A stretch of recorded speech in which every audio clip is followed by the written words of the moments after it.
Ulun dalam kesempatan ini menyampaikan terima kasih kepada panitia,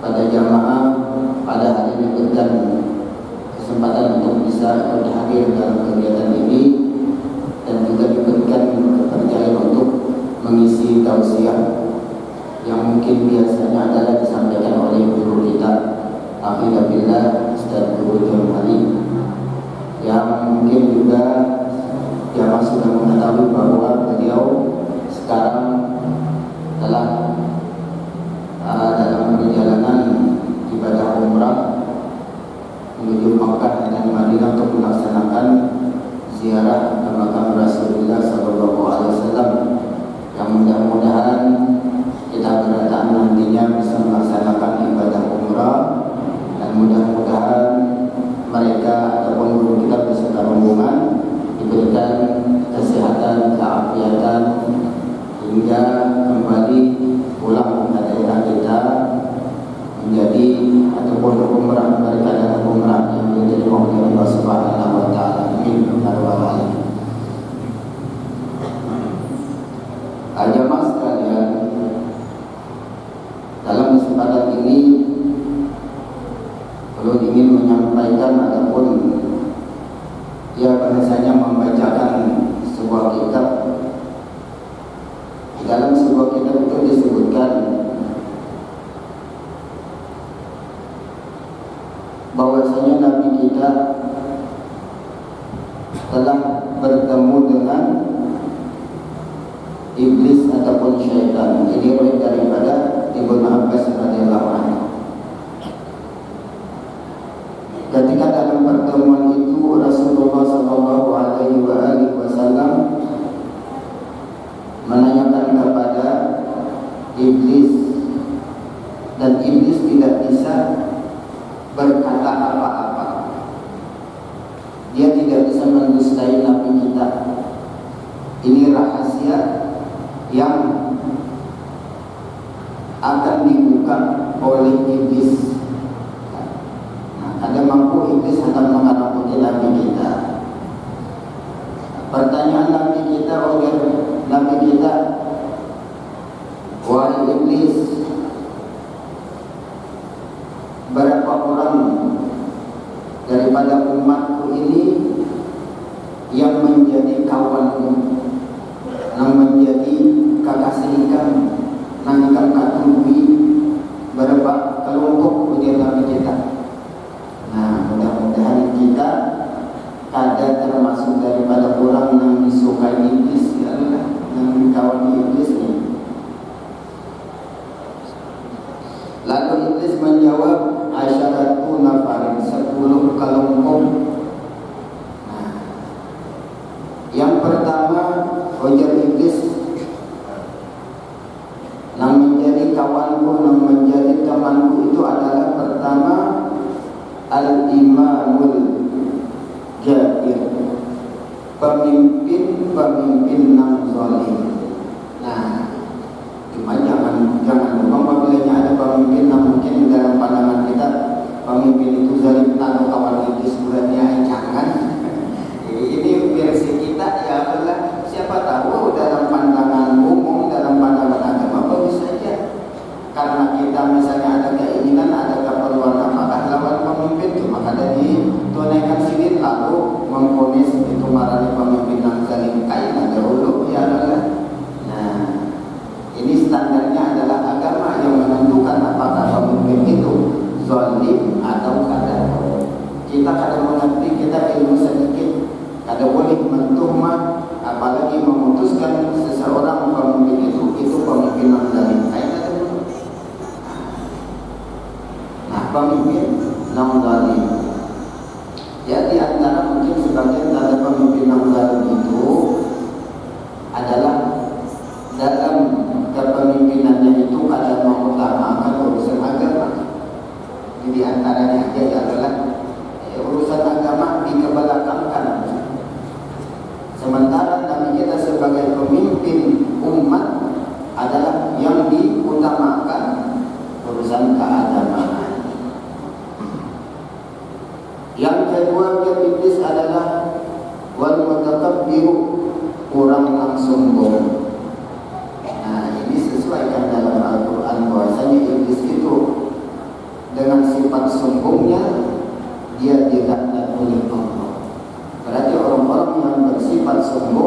itu adalah mewarisi sifat iblis menjadi kawannya iblis. Nauzubillah.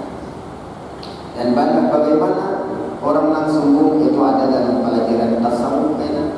Nah, kaji di situ kayak penanganan sombong supaya kita bisa menghindari daripada sifat yang namanya takabur. Yang ketiga, wal ghaniyul ladzi la yubali min aina yaqtasibul mal wa bima tunfiqu.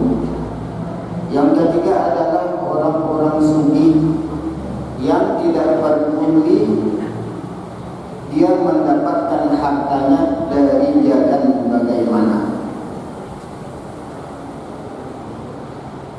Apakah dengan cara yang halal atau dengan cara yang haram? Nya kada peduli nang penting jika kaya berjualan itu beruntung, jika kaya berusaha itu banyak untungnya. Apakah itu boleh atau kada menjadi pikirannya. Nah, ini kawannya iblis. Nah, jadi dalam berusaha itu perlu kita perhatikan usaha itu apakah dibolehkan dalam agama atau kada. Karena sia-sia usaha yang kada benar akan mendatangkan malapetaka.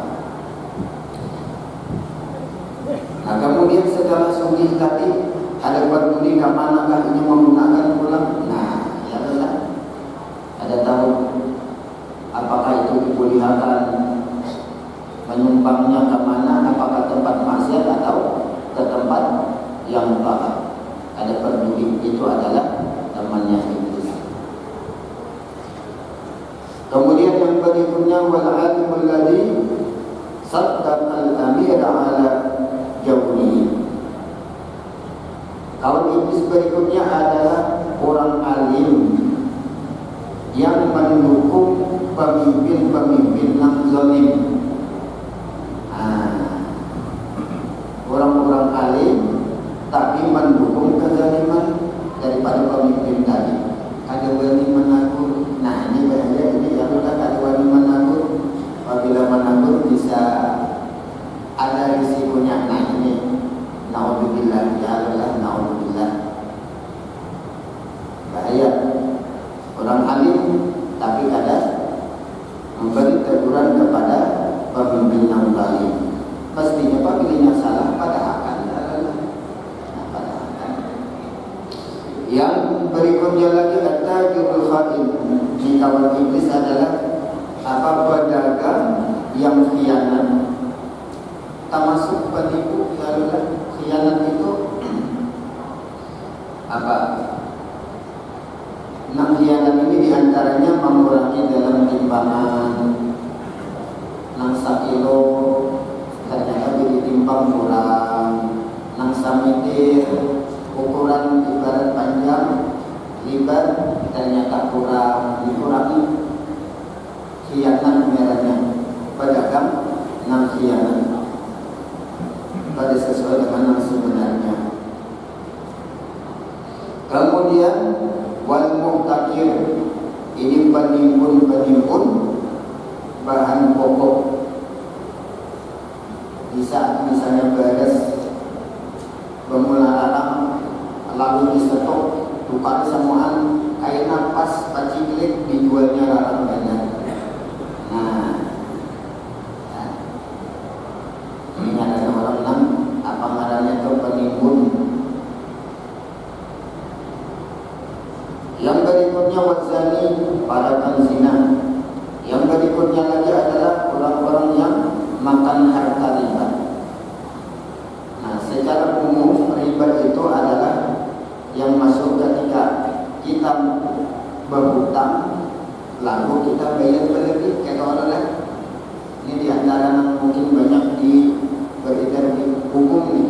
Apabila berhutang 1 juta bayarnya 1.100.000 berlebih, itu jelas riba. Usaha nangka itu kada berberkah, kada mendatangkan kebaikan, bisa katakan hartanya kada bernilai nilai pahala. Hati-hati kita, jangan sampai ikut dalam proses riba, karena nang tukang tulis, tukang catat dan sebagainya yang orang-orang yang berkecimpung dalam riba kanan. Hati-hati lah.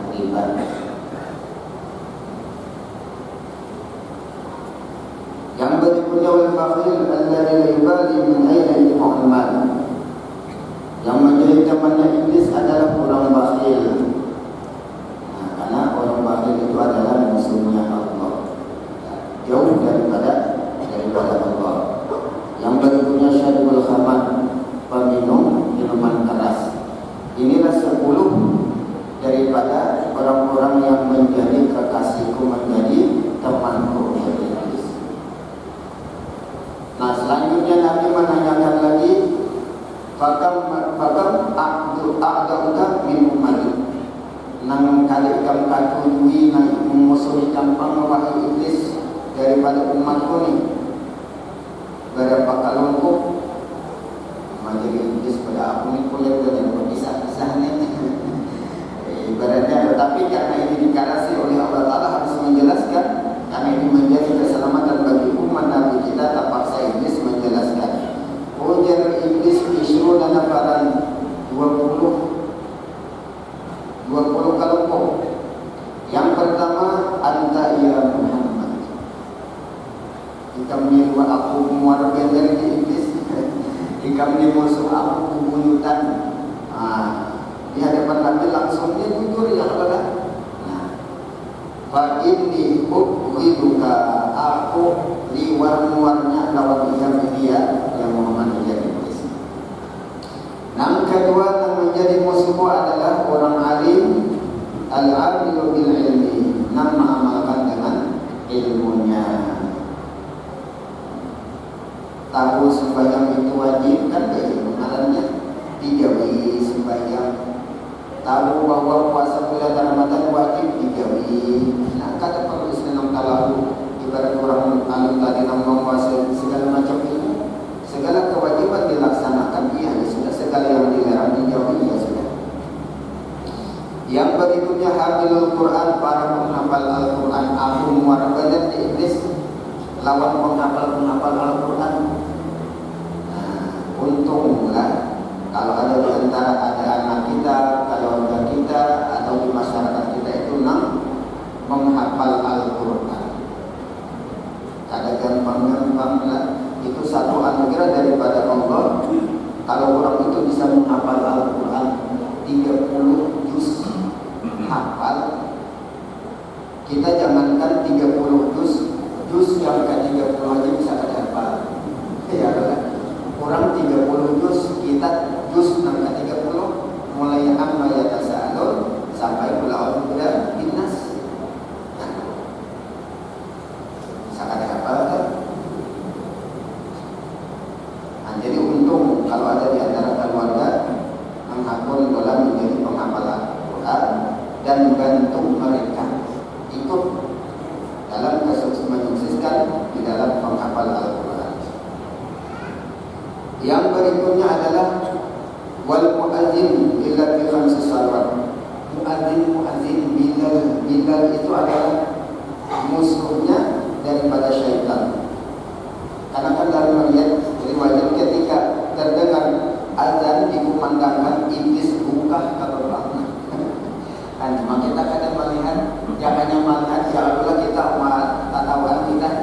Karena iblis berlarian, dia takut dengan suara azan yang dikumandangkan oleh muadzin. Fadilat orang yang azan ini khilaf ulama dengan orang yang jadi imam. Ada yang menyebutkan bahwa muadzin itu afdal daripada imam, ada yang menyebutkan afdal imam daripada muadzin. Kenapa? Sebab orang yang azan itu banyak dapat pahala, di antaranya memberitahu awal waktu. Karena kadang mungkin azan namun belum masuk waktu. Yang kedua apa? Dia memberitahu tempat salat jamaah. Yang ketiga dia mensyiarkan, mewantarkan syiar Islam. Banyak kelebihan-kelebihan orang yang ada. Jadi jangan sampai ketika sampai waktu itulah kalau kamu berhubungan, kamu berhubungan kayak itu kamu melihat berhubungan azan ada yang begitu kayak lihat aja situ aja udah berdahulu kita. Betul kita, karena fadilahnya luar biasa. Jadi muadzin inilah, insya Allah kita kayak aja sudah.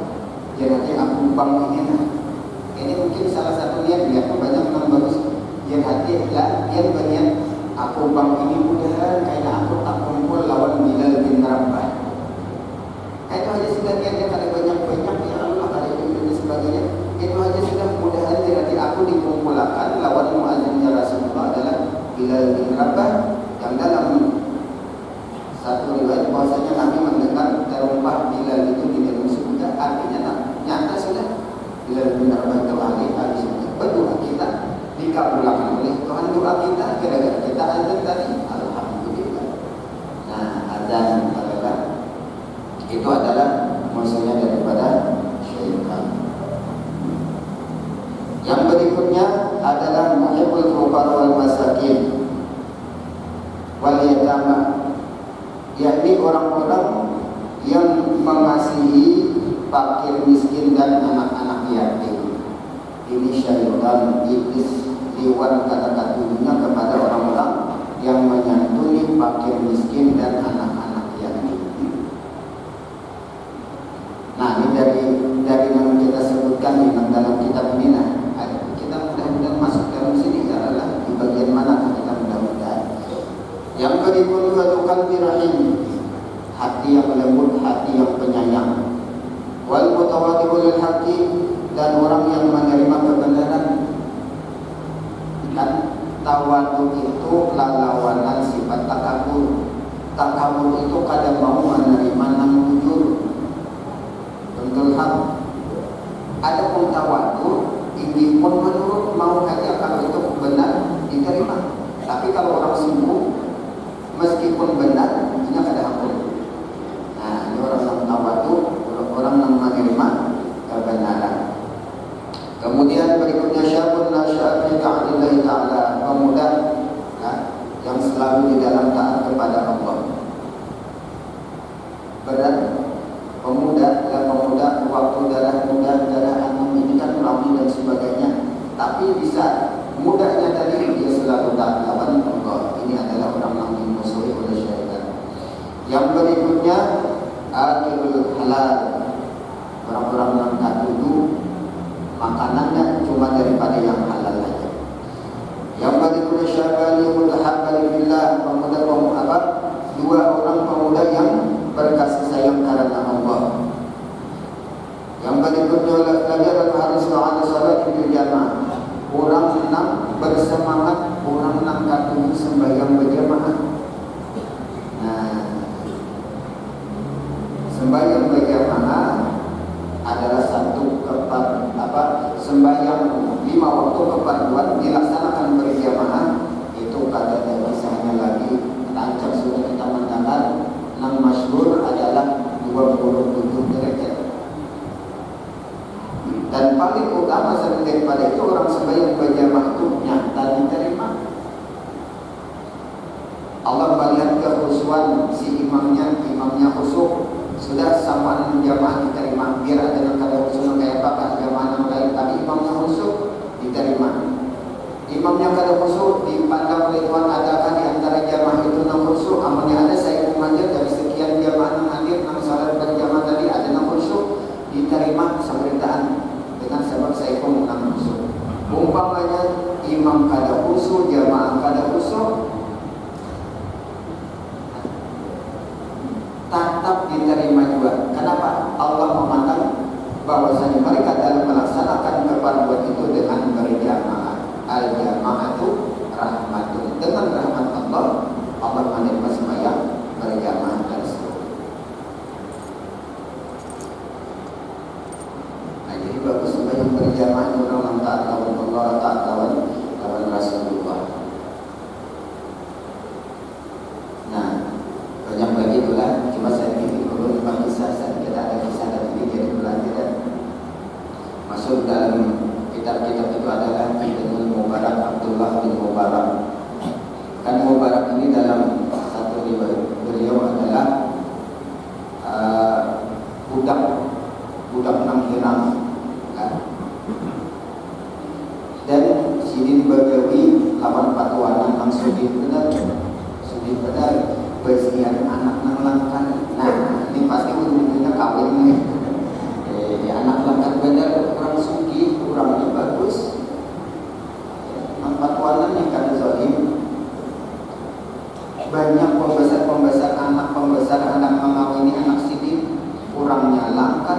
sugi, akhlak bagus, ada dengan bayi duduknya.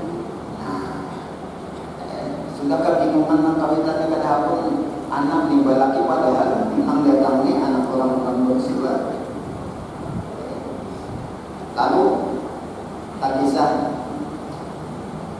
Mubarak ini ujar apa aja patuanan Wahai Mubarak jika menolak ke kabun situ tunggu ya kan kabun rambutan bisa kita nang nyaman ini paham kabun rambutan macam-macam situ ada batu ada macam-macam tanahnya. Nah ayat ini pulang jaga kurang lebih 2 bulan kan apa sebenarnya karena musim barat ini tak